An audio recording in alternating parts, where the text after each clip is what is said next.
German Chancellor Olaf Scholz was in Ukraine visiting Kyiv for the first time in nearly 2.5 years. He had last come shortly after the war began.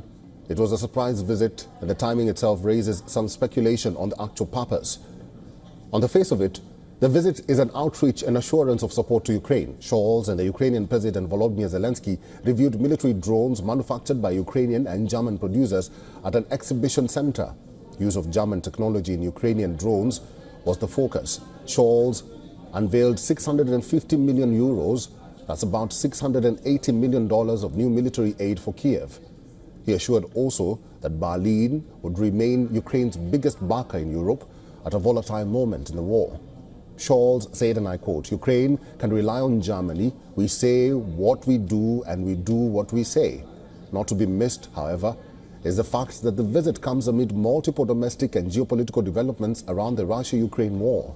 There are rising fears about the future as Donald Trump returns to the White House in January next year. There is concern that Germany will be left to take on a far bigger share of the war effort if Trump carries out his threat to reduce support for Kyiv.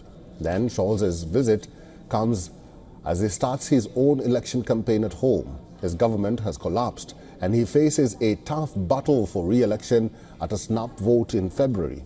Scholz's record in supporting Ukraine has been under scrutiny. On one hand, there are voters who want him to do more to help Kyiv. On the other, a section of voters want Germany to pull back from sending weapons to Ukraine.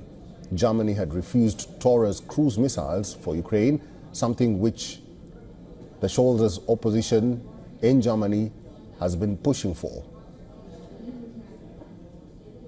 Last month, Scholz also became Ukraine's first ally to speak to Russian President Vladimir Putin, supposedly to urge negotiations. The call had angered Kyiv as it was seen as weakening Europe's attempt to isolate the Russian president. One cannot help but raise the question, is Scholz also trying to play both sides, Ukraine and Russia?